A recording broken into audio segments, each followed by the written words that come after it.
Hey, what's up, guys? It's Bryan. Two quick notes before we get into this episode. First, wanted to officially say thank you once again to Tony Hayden of Expert Tree Service and Science for sponsoring a handful of episodes this season. We've obviously had a lot of fun with it, and you may have wondered what the heck a tree service company in Minnesota has to do with a golf podcast from Pennsylvania, and the answer, of course, is not very much. But, when we talked to Tony back in the spring, it was his idea to partner with us to enter a few more tournaments than we otherwise would have without his help, and the result has been the Rum Swinger Series, which has been a lot of fun. So thank you again, Tony, for that. The other thing is you'll hear us talk a little bit about the Tangent Golf app in this episode. I just want to be clear up front that Tangent is not a paid sponsor of this episode. And as you're about to hear, the app's founder, Dallas, flew out to Honeybrook to play with us last month. Not only was he a great guy and a good golfer and a lot of fun to play with, but his app is pretty amazing as well. Again, I don't really have like a professional ad read or anything for this, but I'll just say the Tangent app is designed to be the best golf experience for Apple Watch users. And if you check it out, you will kind of see that looks like it's the case. Using GPS and swing detection, you get all the help you need on the course, all the stats you could ever want after the round. But for me, who currently is not an Apple Watch owner, the app is still really, really good. I've used it to chart rounds on my phone during the round, and then I've also played rounds where I haven't even used the app during the round, but then after the round, I go in and enter all the shots. It takes me about 20-25 minutes, and I get all the stats I could ever want, including ways to practice to get better at the things that I suck at. In all cases, the app is pretty seamless, very intuitive. So yeah, thanks Dallas for making the trip up to Pennsylvania to play with us. And with all that out of the way, let's get to this episode because I can't wait for you to hear it. Live from Layton Park in beautiful Coatesville, Pennsylvania, here is episode 17 of season 2 of Bag Chatter.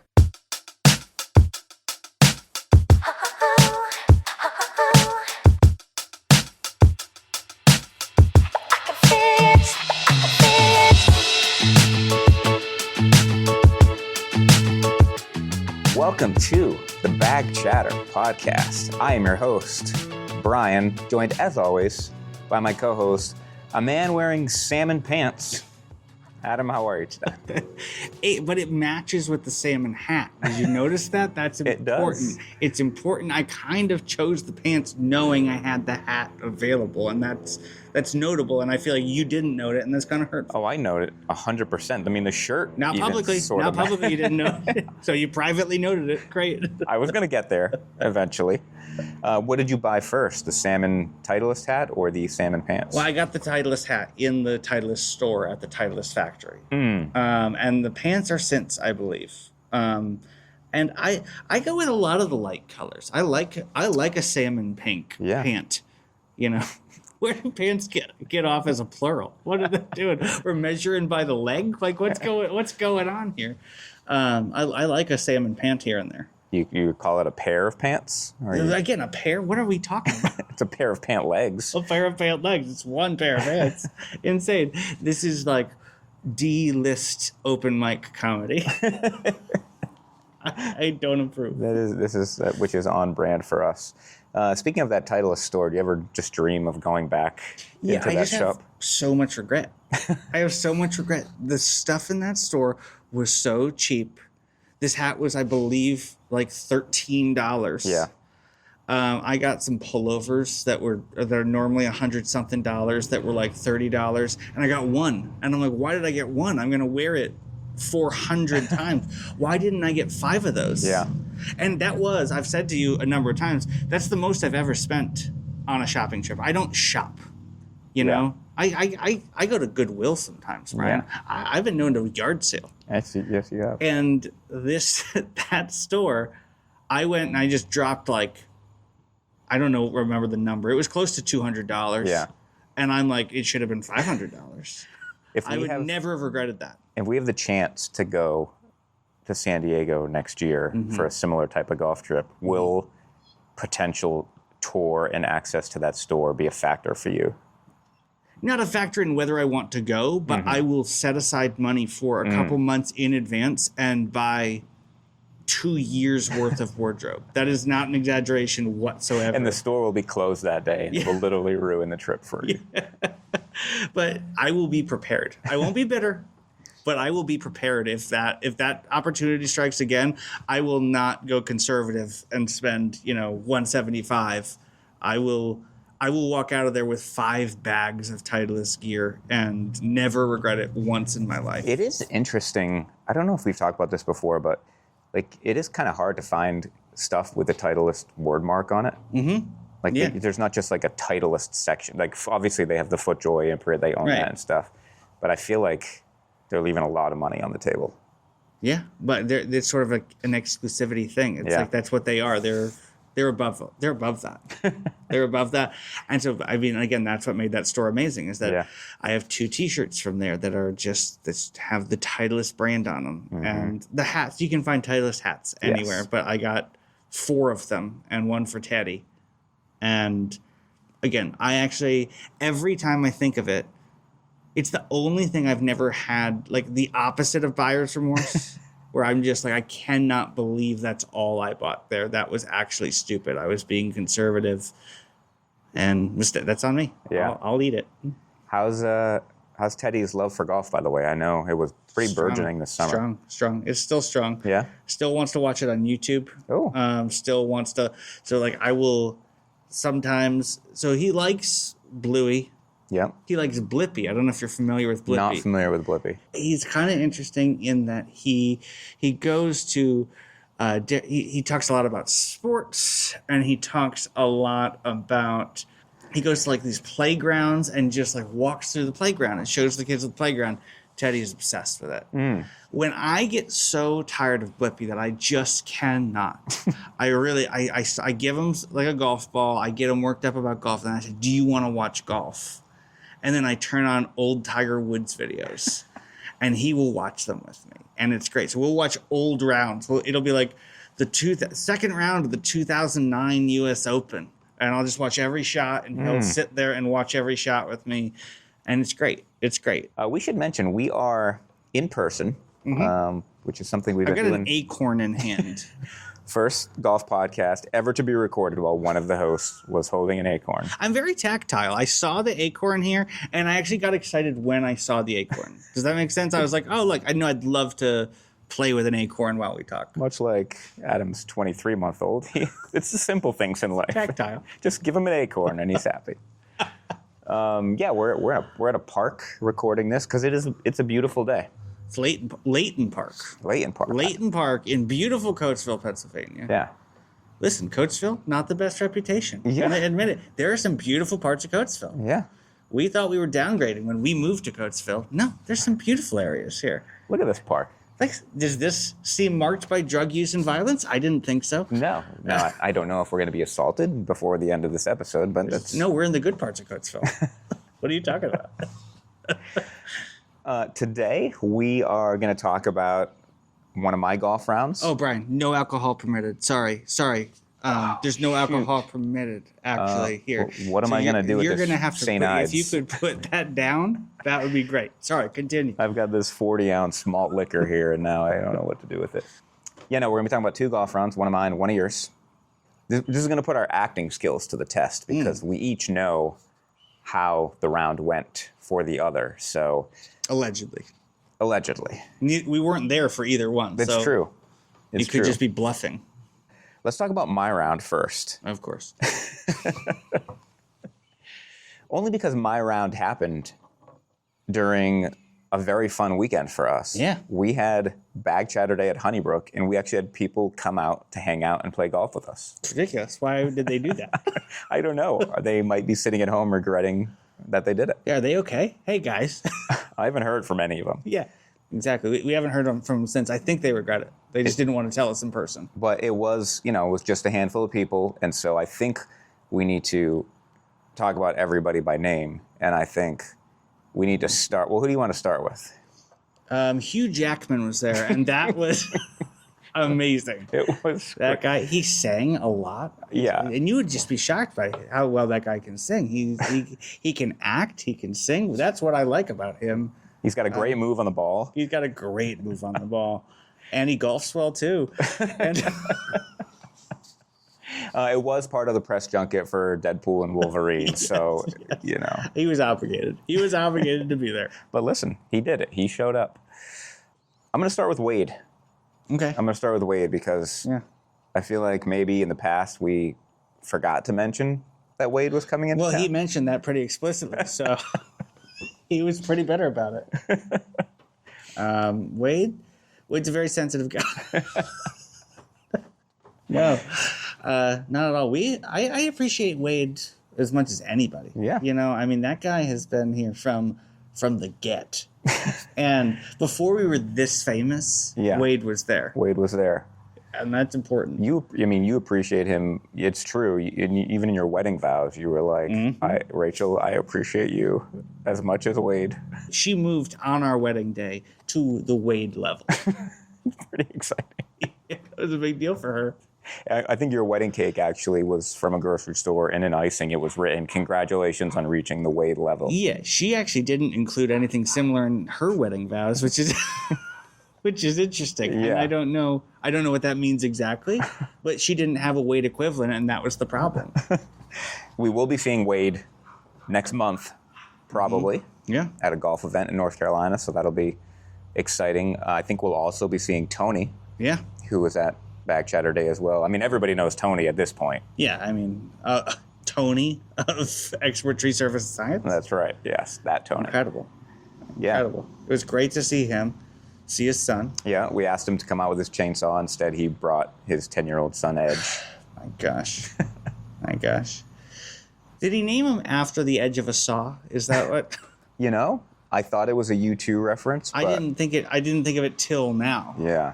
It's pretty obvious. Edge was great. Edge. Yeah. His name great was little player. His name was Edge, but I'm sorry I said little player. Great player. Great player. I mean, he is 10 years old or 11 years old. Right, but I know, but it's condescending because at some point you're like, no, he's a good player. Yeah. Like at some point you can't say. At what point can you not say great little player anymore? I think 11's safe. Okay. I think the teen, once you get to the teen years, maybe. Here's what I'm going to say. Yeah. Good enough player. Don't want to say great little player. Great player. That's true. He hit the ball solid the whole time. Very fun. Very, very easy to be around. Yeah. Yeah, it was great. It was great to have him there. Dallas also came up. Yeah, from Texas. From Dallas. Yes, I'm sorry. He's from Dallas. He's not from the Tangent App. Is that what you said? Yeah, I said from the Tangent App. Yeah. He's not from the Tangent App. Dallas was so fun to play with. Yeah. I really, really, really enjoyed it. Way more than Wade and Tony. Dang it! I thought we had repaired things with Wade, and then you had to go and do that. Yeah, Dallas was great. Dallas had reached out to talk to us a little bit about the Tangent app, and then was like, shoot, I listened to the pod. I know you guys are doing this. Maybe I'll make it work. And he did. Yeah, so we'll talk a little bit more about the Tangent app, I think, later in this episode. Some of you guys might already have it. Some of you might not. And then locally, we're joined by Samantha and Rick. And screw them. They barely traveled at all. Like, Sam, Rick, if you're listening, we're not even grateful for you. I want you to know that. I'm grateful for Rick. Sam, she just played golf where she works. Unbelievable. Can you believe her? Like that's actually almost that's actually a lack of support somehow. I don't know how that works. No, we had a good time. We hung out Friday night. We played 36 on Saturday. I think we're going to do it again, probably next year. So, and I've had a few people reach out and say, I'll definitely come next year. Just give us a little more advance warning. So, I mean, we gave you 3-4 months. What are you people waiting for? Sorry, your FOMO got you late. Like, but holy cow, how much notice do you need? How booked are you? Too many haircuts booked, apparently. Have we talked about that? Maybe not on this podcast. Okay. Maybe that's on the special Patreon feed, I think. All right, so I'm gonna give you a dramatic scorecard reading from my morning round. Sounds super original. Sounds like nothing that's ever been done before. Listen, my friends from Chasing Scratch were probably not the first people to ever say dramatic scorecard reading. Okay. There's somebody out there that could probably sue them, so that's what I'm banking on. Okay, thank goodness. Like, so then they can also sue us. What's a good synonym for dramatic? And also, what's a synonym for... It's a suspenseful scorecard rating. And what's a synonym for scorecard? Ledger? And what's the synonym for reading? Reporting. A suspenseful ledger retelling. Yeah, okay. This is way better than dramatic score. Yeah, and it's way different. I'll have you know. And I'm not going to forget it. I'll tell you that much. It's so memorable. It's so memorable. And the music can't be suspenseful. Actually, I actually probably won't even put music because I'm lazy. Yeah, I was going to say because you're lazy, but then you beat me to it. Dang it. Okay, let me take you to my suspenseful ledger retelling. Note, I told you the night before, I thought maybe that I would play well because I'm broken inside. And because I was not worried about playing well at all because we had people in from out of town, 36 holes, worried about the weather, worried about lunch, wanting everybody to have a good time. I truly didn't really care how I played. And so I was kind of half joking, but I said that. So I'll take you out on the course.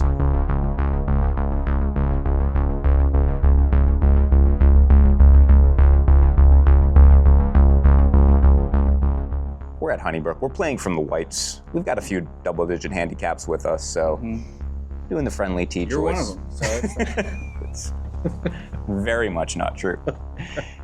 You were not with me. We split up for this day, so we didn't get to play golf together. So routine par on the first hole. Second hole, I hit I think a 9-iron to 5 feet, make the putt, 1 under.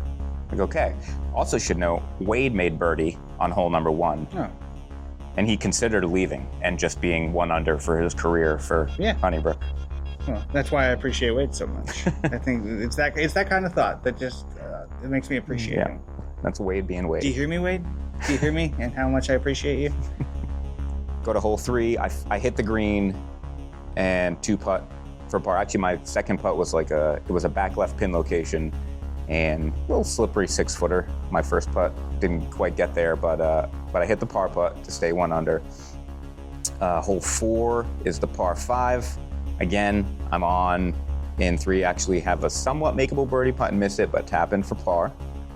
Still 1 under. Hole 5, it's a front pin location just over the pond. I hit a good drive and then just flight this little pitching wedge in, bites 5 feet from the hole, make the putt, 2 under. Okay, sure. Okay. Hole 6, my drive leaks a little bit right into the right rough, but I'm not blocked out. And but I still have a 6-iron in. I hit it flares a little bit right. That's 130 yards? Not too far from that, actually. the iron distances are rough right now. We can talk about that in a future episode for sure. Pin is front left. My ball doesn't quite find the back of the green, but it gets fairly deep and it's on the right side. I've got 28 to 30 feet for birdie, just trying to lag it up close, and it goes in. And okay, sure. Suddenly, and as the ball is on the way to the cup, it's looking good, and I'm thinking, I've never been 3 under before in my life. You're thinking that while the ball's rolling? As it is about to get into the cup, I'm am I about to go 3 under? And it drops. Mm-hmm. And the first thing I say out loud is, guys, I've never been 3 under in my life. And I was playing with Dallas and Wade and Rick. Not only did you not act like you'd been there before, you stated to everyone, I've never been here before. This is true. Just explicitly. If anyone wonders whether I've been here before, no. No, I haven't. Not once. Do I have regrets about saying that? I don't actually, because somebody or multiple people were like, why did you just say that? And I was like, because I was thinking it and because I'm not afraid. And everybody's like, oh yeah, that's good. Yeah, don't be afraid. Even though I might have been a little bit afraid. Mm-hmm. But I still kind of had the hey, this is just bonus golf kind of a day. But obviously getting to 3 under was okay, this is something here maybe. Hole 7, the par 4, I hit a good hybrid, actually down into position 1A squared. Mm-hmm. And I just got a baby flighted wedge in, get a little quick. He's flighting wedges now. He gets 3 under and some of these flighting wedges. Unbelievable. My little I'm sick of saying like baby wedge or it's a like flighted wedge. parallel. It's a flighted wedge. It's a flighted wedge. But anyway, I flight this, but it's not flighted well. It's a little bit long and left. It lands on the green, but rolls off the green into the rough. Mm-hmm.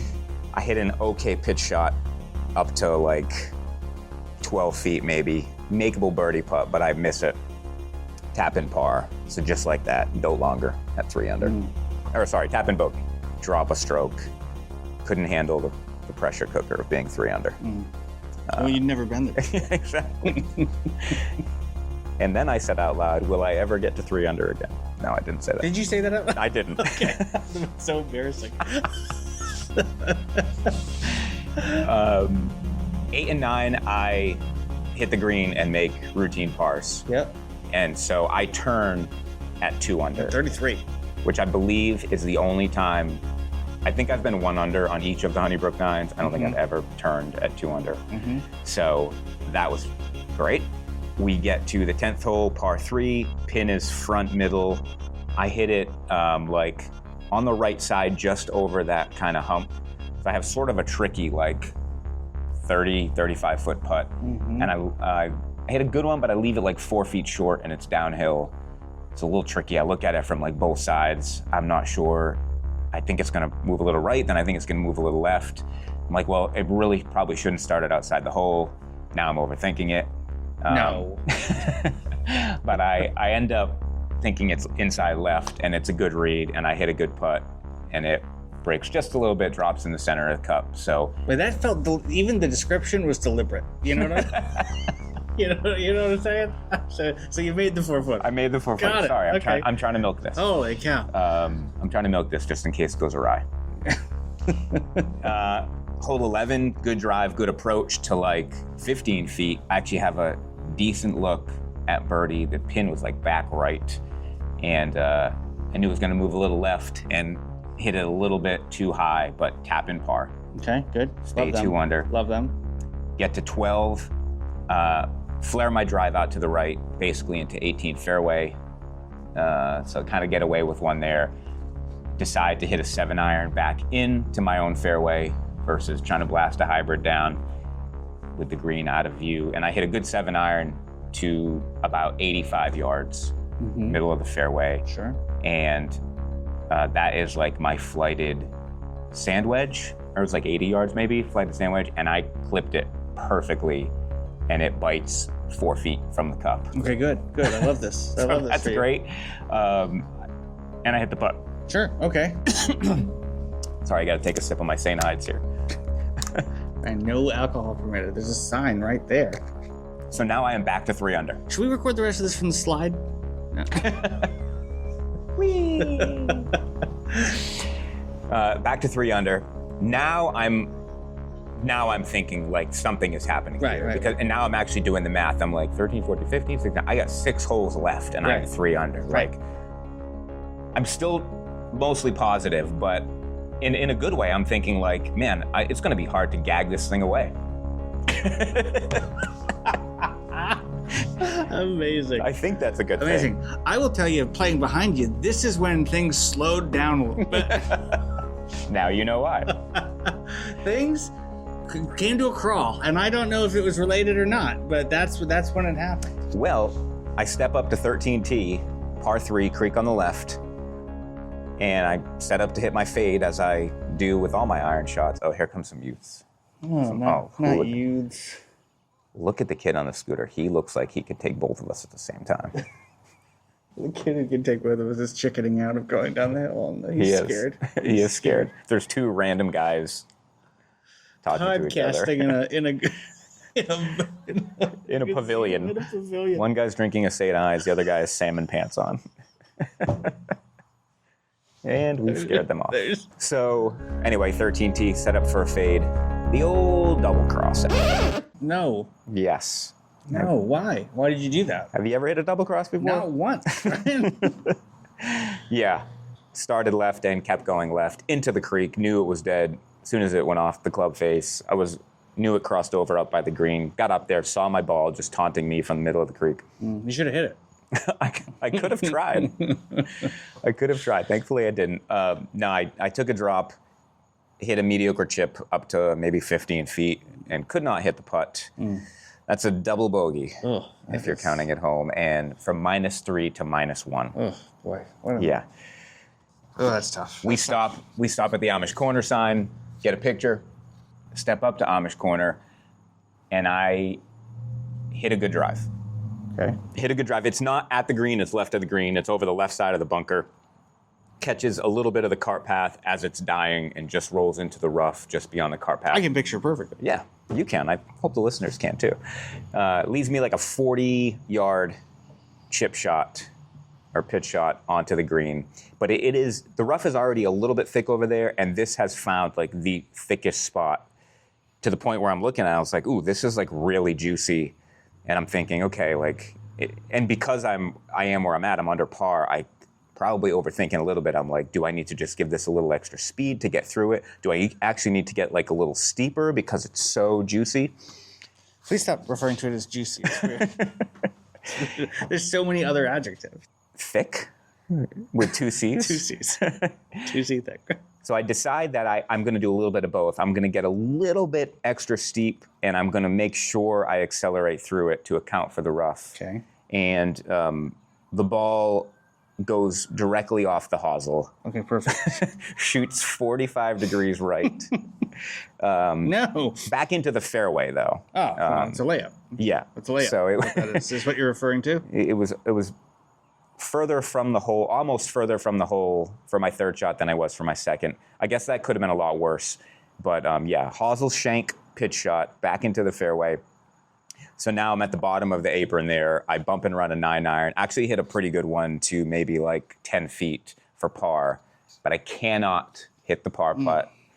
Tap in bogey, and just like that, back to even. No. With the hardest tee shot on the course coming up. Right. 15. Right. I step up. I've been hitting hybrid on this hole. Adam, I hit a butte. Hit a butte right down the fairway. I grab my 3 hybrid again. Have a 3-wood, but I haven't been hitting it much lately. I don't think I could have even reached with my 3-wood at my age. I hit a good 3-wood, except I don't aim it quite right enough, and it just catches the Mizuno bunker there on the left. Yeah. I'm still trying to make that work. It's not interesting even to the people who know what you're talking about.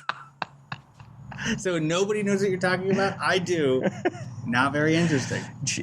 Google map the Honeybrook golf course, find Amish corner, find the fairway bunker on 15, and note that it somewhat resembles the Mizuno logo.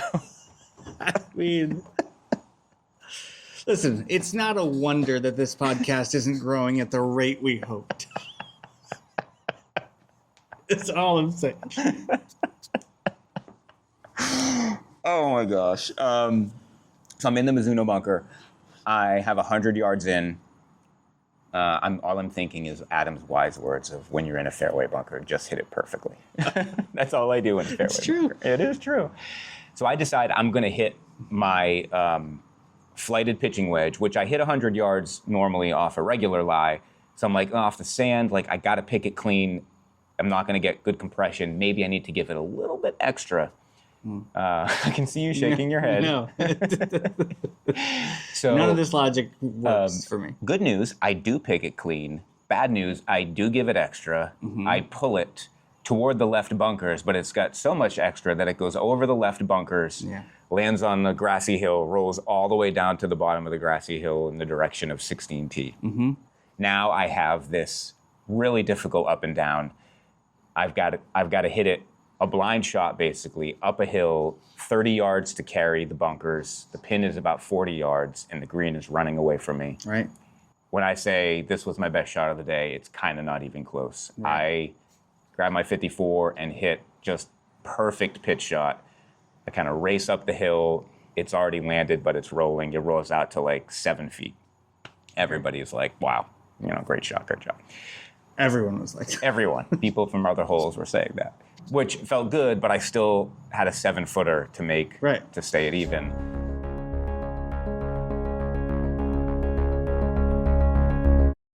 But I hit the putt. The putt. Huge clutch. Great up and down, stay even. Get to 16 short par 4, hit a hybrid to about 70 yards out, flight a little wedge in there. It releases a little bit more than I want to. I have 15 feet for birdie. I'm looking at this putt. I'm like, I don't know if I'm gonna get another birdie chance. In the next 2 holes, I got one right now. I know we both had this putt so many times. Like, I know I'm past the hole, so I know it's gonna move a little bit to the left, just a little bit downhill. Started exactly on the line that I wanted to. Starts moving left. I think it has enough to get there. Drops right in the heart. Gosh. Right Oh in the my gosh. heart for birdie to get me to 1 under. Holy cow. This lady passing with her schnauzer, Yes. she's excited as well. Yeah. I'm excited. She's excited. She's pretending like she's not listening, but clearly She is. She is. she's gonna loop around here way too Yeah, close. there's no probably. chance. No, that's okay. So you're 1 under for 16. Yeah. I don't say anything to the group. Dallas is my cart mate. I think maybe he knows that I'm playing well. He did. He did. He Yeah. knew exactly where you were. But I don't know if he knows that I've never shot under par before, but I'm definitely not going to talk about it. So we get to 17. My miss on 17, this par 3, has been left. I've been in the bunkers. I've been left of the bunkers. It's not that hard of a tee shot. It's really frustrating when you do that. I have 6 iron to this back pin on this day. I'm telling myself not to pull it, to trust my line. And I hit a pretty good one, but it does have a little bit of a left leak in it, and looks like it's gonna land pretty good distance, but right around the fringe where it could kick left into the bunker. It could just kind of stay in the fringe, or it could even kick right. And it lands in the fringe and kicks right onto the green. And I get a little bit extra rollout to about 20 feet.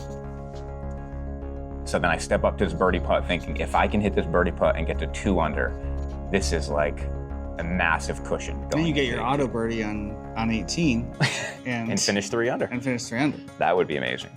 The putt is pretty straightforward, and I hit it pretty well, but just as it starts to get to the hole, I can tell it doesn't have enough juice, at least for the line that I chose. It ends up coming to rest like 3 inches right of the cup and tap in par. But, that's what I needed at that point. So I go to 18. I just need a par. How you feeling? I'm telling myself all the things. This is why you play. Like, you're going to be in this position again. This is not the last time you're going to be here. It's, 18 is a pretty easy driving hole in that you've got fairway left, fairway right. It was playing downwind on this particular day. So I'm like, you don't have to hit an amazing shot here. Just hit a good drive.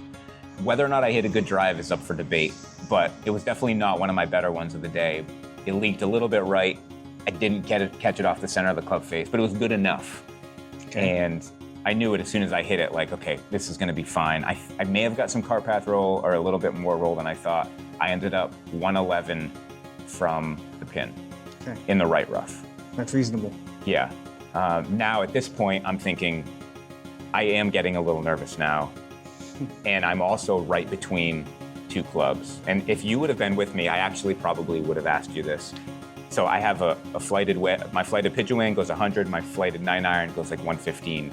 I had 111 to the pin, which is right in the middle of the green, a little bit downwind, also a little bit uphill. And I actually said to Dallas, I explained that, and I said, like, what would you hit? I was leaning towards the pitching wedge of the 100-yard club, and that's what he said. He would probably hit the 100. And so that was good confirmation for me. What would you have said? Do you have any idea? Longer club. You would have? Yeah, 100%. Yeah. Huh. It's just closer to the number. Yeah. And if it's in the middle of the green, then I'm going whatever's close, and less of a feel shot when you're nervous. So hit a full number that's closer to the actual number. If it's in the middle of the green. If it's in the back of the green, then I'm taking less. Yeah. No, it was a white flag, so it was close to the back, but definitely in the middle section. But I stand over the ball. I decide on the 100. I stand over the ball. I'm like trying to calm my heart rate a little bit and telling myself, like, this is it. This is why you practice. You have this shot. You don't practice, but that's This is what you used to practice. But you have this shot. Just execute here. Right. This is it. And I hit a great shot. Like, as soon as I hit it, I was so happy because I clipped it perfectly right at the pin. I could tell as it kind of got halfway there, like, oh, this is not getting to the pin, but I knew I clipped it well, and the numbers ended up working out perfectly where the wind sort of negated the uphill because the ball came to rest 24 feet from the pin. Okay. It's about 8 paces short. So 1 putt for 68, 2 putts for 69. Yep. Maybe a touch of uphill, but mostly flat, and it's going to move a little bit left to right with the influence of that slope on the left side of that green. So the read is fairly straightforward. I know it's going to move maybe 2 cups to the right. I want to get it there. I'd love to give it a chance, but obviously don't want to blow by, don't want to leave it short, blah, blah, blah. I pace it off. It's 8 paces. That's right in the middle of my back foot. And so... No, I remember. I was right in the fairway watching you pace it. Pace it up. And then plumb bob it. And then aim for it. I felt good about the distance. All I'd say, I felt good about the distance. And I hit a good putt, and it started moving right. About halfway there, I knew it wasn't going to get there, but it kept trickling out, ended up stopping 2 feet short of the cup, close enough that Wade or Rick, one of them was like, oh, that's good, like, good par. They didn't know, like, where I was, but I didn't even have to put a coin on it. I just walked up, tapped it in, dropped it. Were you at all nervous over the 2-footer? I did it so quickly. That you were just like, because they'd given it to you, so you were like, I'm just gonna... Yeah. If I would have, like, had to put a coin on it. Right, and looked at it for a while. Then maybe I would have gotten nervous, yeah. But then it was in, and then I had done it. I had shot 69. Shot a 1 under 69. Oh, yeah. Good grief. Yeah, How about that? It felt amazing in the moment, and I will say here a couple weeks later, like, I'm still like... Still good. I'm almost maybe too content. You might need to... I know I feel that from you. I feel like you're a little bit like, yeah, what's it matter what I shoot from now on? Kind of thing. I did have my worst round of the year. A few days later, you would have traded though if you'd said I'm going to shoot a billion, in a couple weeks, but I'm going to shoot 69 first. Yeah, you would have taken it because we're looking for the ceiling, right? We're looking for ceiling. Yeah, that's what we're going for. And so, I mean, congratulations. This is just. We haven't talked about it much since. We haven't played much since. So this is very exciting. Yeah. I remember the first time I shot 69, had a very similar situation. Had a 3-footer on that hole. Yep. Closed it out in the same way. It's great. It's a great feeling. Yeah. And I'm hoping it kind of takes the lid off a little bit where there is less pressure now because I've done it before. Mm-hmm. And it is funny too, like all the pressure I felt when I had never shot even par before. Like the last thing I cared about in that moment was whether you shot even par. Right. Yeah. And so not that, I mean, being under par is always going to be something special, but the fact that I've done it, it's pretty great. I've found, so it's interesting. Like, so this year I've shot in the 60s like 8 times this year, which is crazy. Yeah. Which is nuts that is true. Because it's not very long ago that I watched the video over and over again that you took of me shooting 69 for the first time, and all that.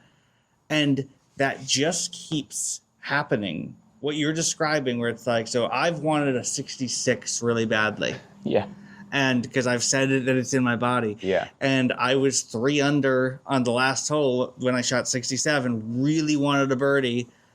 And the last thing in my brain was, well, 67 is better than 68. Right. It's like, because you've crossed that line. It doesn't matter whether you shoot another 68. Right. It's like, no, you want that one more step. And it's like, so I think now that when you're 1 under next time, you're not going to be guarding. Right. You're not going to, you want to. You always want to shoot 69 over 70, obviously. That's that's dumb to pretend otherwise. But you will next time be like, no, I want 68. You'd rather take the shot to shoot 68 and bogey it and shoot 70 than shoot 69 again. Yeah. Because like that's what you're going for. Yep. It was pretty great, and to do it with listeners was pretty fun too. Yeah. To do it with Dallas, who had come up, and like I was actually using his app, the Tangent app, which is a phenomenal app. You would have shot 77 without it. I know that. probably. One of the features on the Tangent app is that if you're like, if you have an account as well and you're friends with people, you can follow rounds and stuff. That's cool. Yeah. Congratulations. I mean, this is exciting. This is a big thing. Yeah, no, I mean, it's, again, maybe I'm a little too content with it, but man, what a golf season for me. Like, I had a hole-in-one, which is completely luck-based, of course, but I had another hole-in-one, and after shooting even par for the first time, finally breaking par. It's pretty great. It's pretty great. Has this got... So we talked about this a lot last year. I'm curious what you think this year, because I feel this still a little bit this year. So a little different this year for me because I've competed so much, so that's really helped me feel some progression in my golf game. Even though the actual golf game hasn't been that different, transitioning my golf game into competitive golf has made me feel like I'm making progress. But we are both, by every metric, playing the best golf of our lives. I understand your handicap was a tiny bit lower at the end of last year, but yeah, we are playing the best golf of our lives. You're shooting your first par round. You're having random things like a hole-in-one. This is a great golf year by any standard. And I think I can get a little lost in it sometimes. And so, like I just said, I had shot in the 60s like 5 times before this year, and I did it 8 times this year. Yeah. And I'm like, that's insane. Like, what do you mean? Like, that's, and I don't feel like I've crossed the Rubicon, which is what I thought it would feel like. And I'm like, do you feel like you thought it would feel? That's a really good question.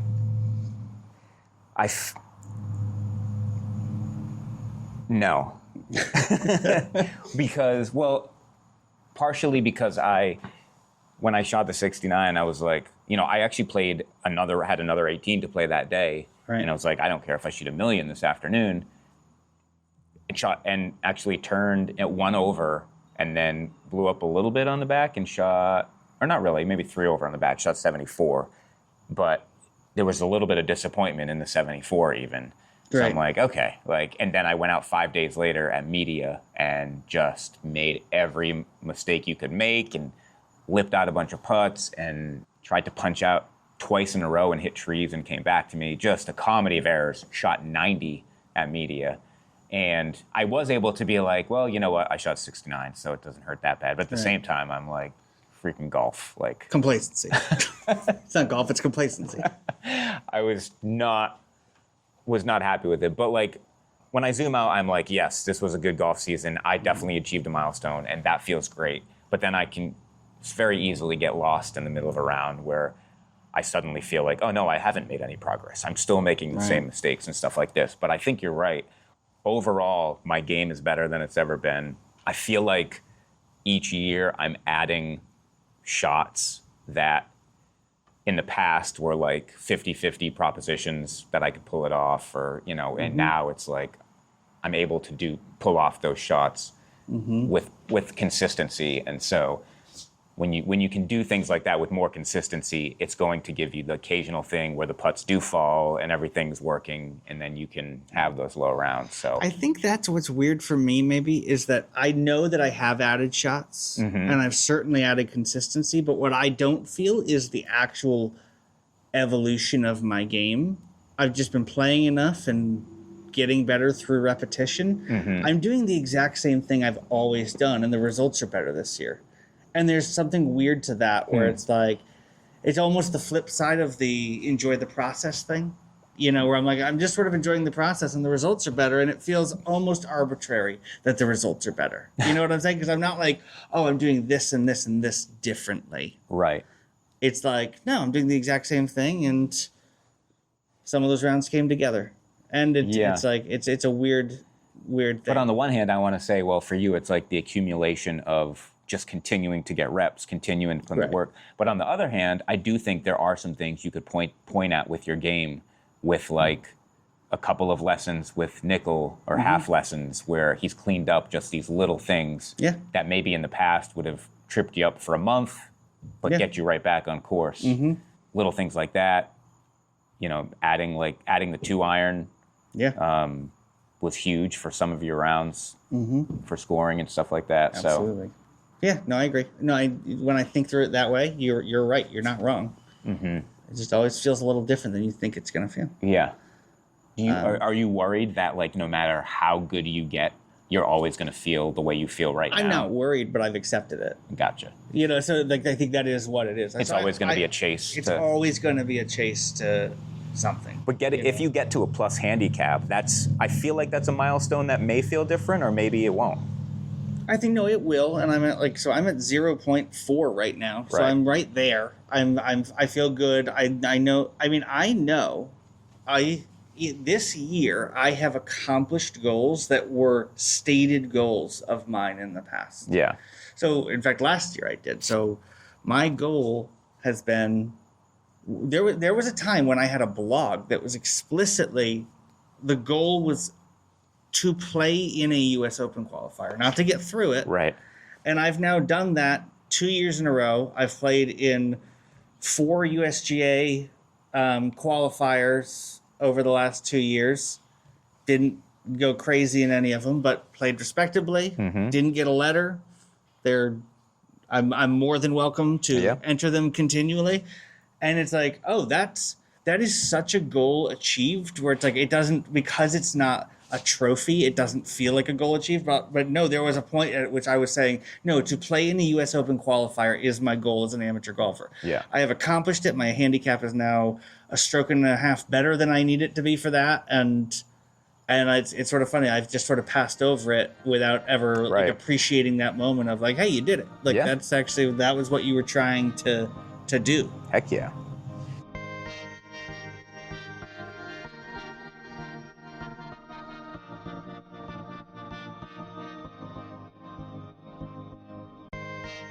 Speaking of qualifiers, before we get out of here, let's talk about your one round that you wanted to talk about today.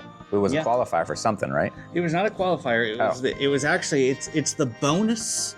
It is the bonus Lanco swing, the rum swing season. The bonus rum swinger. The bonus rum swinger presented, as always. Yeah. As always, we're fully including it because we don't just meet our goals, Brian. We exceed our goals. Heck yeah. But then we don't really feel it when we do. You know, you know what I'm saying? So I found out after the fact that there was a Lanco Mid Am, and I didn't know about it. It was at some course. I don't even remember the course name, Brian. By the way, you said presented by, and then you didn't actually say who it was. Presented by some tree service in Minnesota. Expert Tree Service and Science. Expert Tree Service and Science.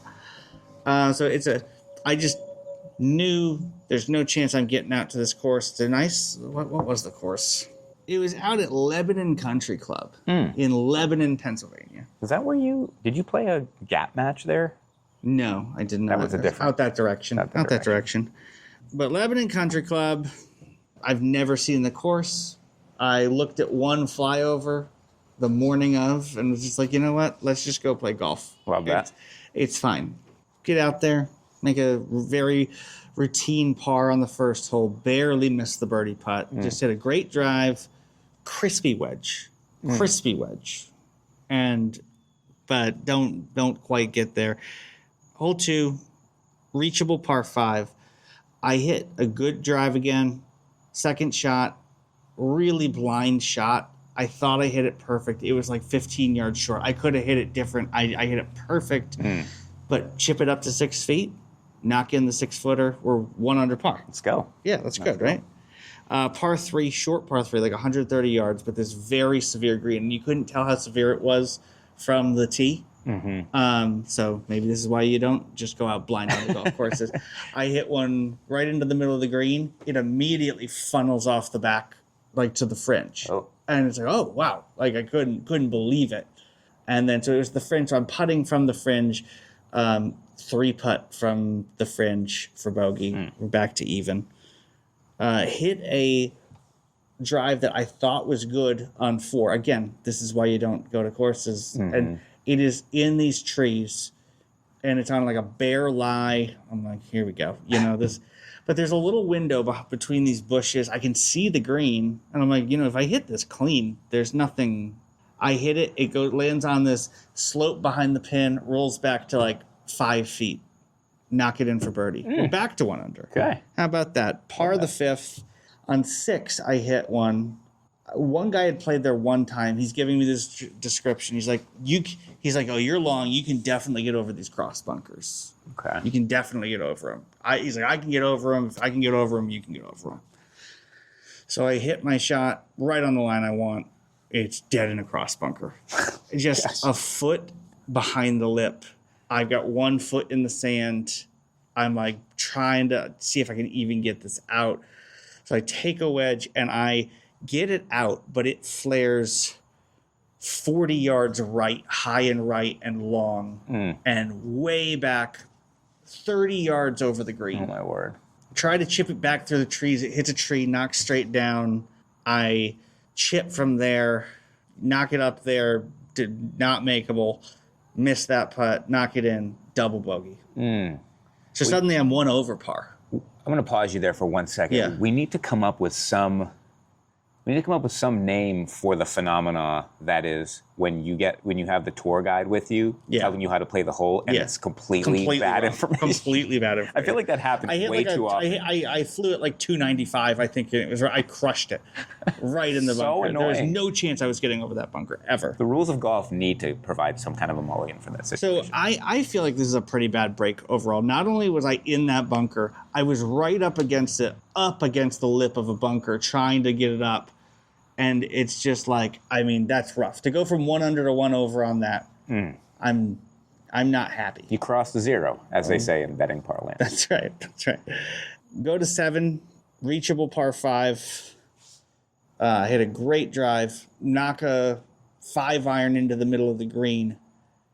The eagle putt hangs on the lip. I mean, enough that, you do the shadow over it to see if it'll fall, but it does not fall.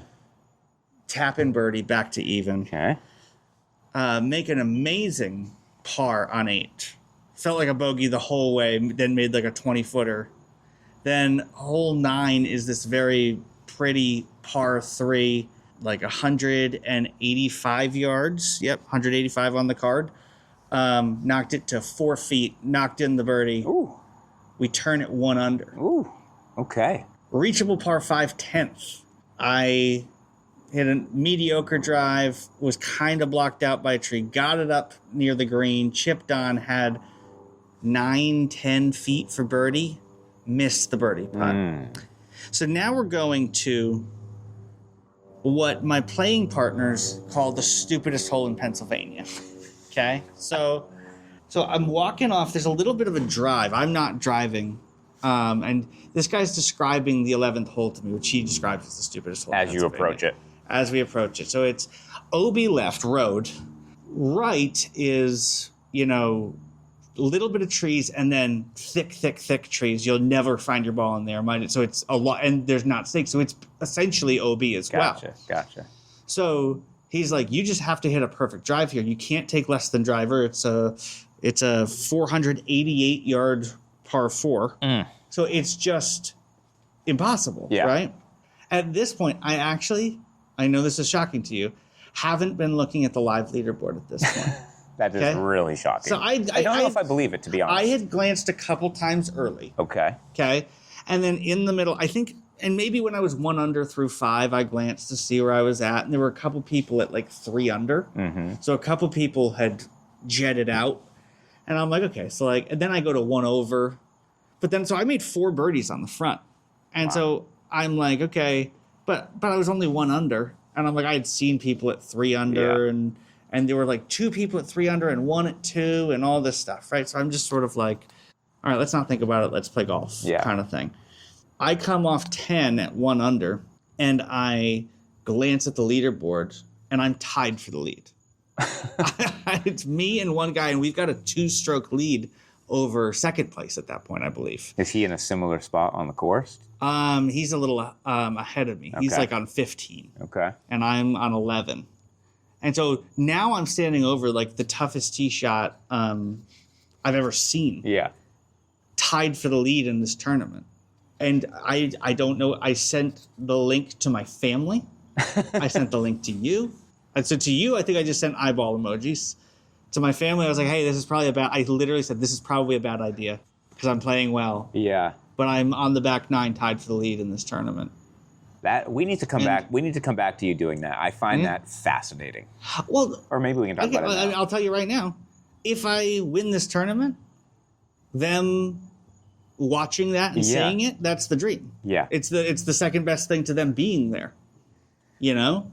So, I mean, I don't want to just tell them after the fact. I almost wonder if I would rather just tell them after the fact. Yeah, I wouldn't. I want them to, like, surprise, look what I experience did. it a little bit with me. I want them to feel a little bit of the pressure and the weight and the the sweat of it all. So It's interesting. Impossible drive. I hit the best drive of the day by far. I smoke one well over 300 yards. Leave myself a short iron in, hit it to 25 feet maybe. And I'm thinking about making this putt because I'm just like, let's I'm go. like, this is like a gain 2 shots on the field type, putt. I ran this thing 15 feet past. Oh no. And 3 putt for bogey, back to even. Oh no. After that, it's a 194-yard par 3. I just hit my worst iron shot of the day, and I've got a 45-yard bunker shot over another bunker to a back tucked pin. Hit an unbelievable bunker shot to 5 feet. Lip out the par putt. So we're 1 over now. Going back to hole 11. Yeah. Is it, in fact, the worst hole in Pennsylvania? It's pretty dumb. It's actually a pretty dumb Is hole. it? What about number 9 at Conestoga? It's dumber than that. It's dumber than that. Oh, yeah. Okay. They're both dumb. But no. All right, so you get to 13. You're now 1 over after back-to-back bogeys. So this is a hole where I've been hitting driver well all day. You can't hit driver on this hole because there's a creek that it's only 364 yards. There's a creek probably 100 yards short of the green. Okay. I decided to take out the 2-iron. I've recently been figuring out the 2-iron even more than I had before, but I'd been struggling with it a little bit when I first got it back with the new shaft. So I take out the 2-iron. I'm confident in it. I'm just going to knock it down there. I dead top this thing. Whoa. It goes like 60, 70 yards, but I had well over 250 in. Yeah. I had a fluffy lie in the rough, and I take the 2-iron again. And I hit it almost pin high, but way right. Okay. And I've got a 40-yard delicate pitch shot up again onto so the green slopes way back to the front. So from the right side, if I go even slightly left of the pin, it's going to go way to the left. So OB runs the whole left side of this hole. And so I'm like thinking, okay, you're in contention. You need to get this up and down. Yeah. Like that, if you want to stay in contention. So I'm taking a slightly delicate high trajectory, not quite a flop shot, but a high trajectory 40-yard shot. I've hit the shot a lot of times. It's not low percentage, but it's a little riskier than just throwing one at it, And I blade this thing. Oh. It takes 1 hop on the back of the green. I think it's out of bounds. And so the guy up on the green yells, "It's not out, it's not out." Okay. So I get up there. My ball is directly, 1 inch inbounds, and it is under a fence. But the fence, you do not get any relief from the fence. Oh, no. So I am now, 2 holes after being in the lead and sending this to you and my family, I am suddenly literally on my knees, and I'm facing out of bounds, trying to because there's branches overhanging as well. Because I can go back and play my ball again if I want. Yeah. If I take an unplayable. Yeah. And so I got a wedge, and I'm practicing this little wrist motion where I'm just sort of so my arms are straight and my wrists, and I'm trying to smack down on the ball. I managed to actually make pretty solid contact, but not get all the way back across the green. Yeah. Wow. Okay, so my playing partners were like, "Oh, great, Yeah. great job," kind of thing. I go back down there, so back across the green, but chipping still. So for my 5th shot, I chip one up. I'm trying to like land it at the top of the hill, skip it up, and have it stop. It spins at the top, rolls all the way back down to the front of the green. Oh, yeah. And then good 2-putt, I make 7. And suddenly, I'm 4 over, Bryan. So this went from good to bad real fast. Are you checking the leaderboard to see if the other guy is also 4 over? Or are you abandoning it? I sort of abandoned it. Yeah. I think I glanced. Yeah. I bogeyed the next hole, then parred 3 of the last 4. I shot 78. I shot 50 or 30, 35, 43, 50. Well, where did 50 come from? 35, 43, 78. Wow. I had the lead on the 11th tee. Wow. With a putt for birdie on the 11th green, and then played 7 over from that point. You've had some time now to process it. Like, what do you think happened? I don't know how to say this exactly. Like, I don't want to use this language because I think it implies that the opposite of what I'm going to say is true. I don't think I choked. I mean, choke is... Where it's like, first of all, I made 4 birdies on the front 9. So that's a statistical anomaly, right? So even there, I could have been better on the front. That weird double on the front was weird. Yeah. I then I 3-putt bogeyed 11. I hit a bad iron on 12, and then almost made it one of the best up and downs of my life. And I'm like, okay, so I missed the putt. That 12th hole was bizarre. It was, times things sped up a little bit, all that, where it's like when I top that 2 iron, then I have this impossible up and down that I almost knock out of bounds. I'm like, have I done that all year? No. Right. But did it? Like, I just felt like it was a weird hole. I made a big number. So the back played way harder than the front for everybody. I did see that after the fact. Mm-hmm.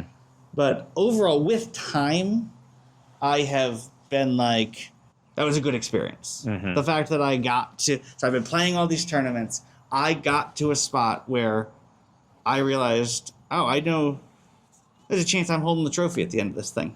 There's a chance nobody's going to play this course better than me today. Mm-hmm. And there was a chance. I mean, the guy finished at 1 under. I needed to play even par for those 8 holes. Yeah. And I shot 78, and I had 2 weird big numbers. I make big numbers sometimes. I'm not saying a big number is weird. 2 fairly unusual big numbers that were 5 shots. Yeah. And I'm like, okay, you know what? Like, you're there. You're around it. I think even though it went poorly, that was my first time in that position, and so just like you said with your 69, I still feel like that was your first time in that position, not the one time you're going to get there. Right. I think there will be a time next year or the year after where I'm making the turn in the lead of a tournament, and it will not be the first time I've ever felt that, and it'll feel a little different. Do you feel like going back to that putt on 13, was it? Sorry, 11. 11, right, yeah. Going back to that putt, do you feel like, were you too aggressive because you tried to tell yourself, or you told yourself, like, hey, this could put me in solo lead? Like, I don't think so. I think I got to... So I mean, hitting a occasionally. 25-foot putt, 15 feet past, maybe you're about to say you do it occasionally, but, like, that's an anomaly of a miss. Yes, it probably wasn't 15 feet past in reality. It was probably 9, 10 feet past. Gotcha. I blew it by. Yeah. And when I got up there, so I am the opposite of a deliberate putter. I look at my putt from behind the ball. Mm-hmm. I see the line. Sometimes if I can't tell what a putt's doing, like I'll look at it from the side to see the slope up and down. Mm-hmm. This looked like a straight uphill putt to me. Mm-hmm. And so I went after it pretty aggressive, and I did not look at it from the side. I just looked at it from the back, hit it pretty quickly because I always do. Mm-hmm. And when I got up there, I did not realize that after the hole, it ran away aggressively. Mm. So that's really what happened. I hit I don't think I blasted it. Gotcha. I think I hit the putt at the speed I thought it was up the hill. And when it got past the hole, it was gone. And I just didn't see that. And that's on me for maybe I rushed that one a little bit. And so maybe that is what happens when you get a little nervous. Maybe in a more casual round, I would have taken an extra second, even though I stand by my quick putting. I mean, at the end of the day, I think both of us had rounds there that are going to be a launching point for next season. Yeah, I agree. So that's pretty exciting. You're shooting in the 60s again. I'm going to be tied for the lead again. Mm-hmm. And it's going to go better next time. Mm-hmm. And yours is going to go just as well. Mm-hmm. Or better. Or better. I'm going to make that birdie putt for 68. I believe you. So those are some good things to carry forward for next year, but this season isn't quite done yet. We still got a little bit of golf left to play. You've got actually some pretty fun stuff happening that I think we're going to save for next episode. Yeah. That I'm really excited. Some of that stuff is still in progress, so I'm excited to see how that plays out. That should be good. We've got some World Series games to play. So good stuff happening. More to come. This season's not over. No. And I really hope you wear those salmon pants for Game 3 of the Bagchatter World Series. You would love that. I don't know if I can handle it, honestly. You'd love it. We won't wear them for Game 5, I'll tell you that. Because it won't exist. We'll see.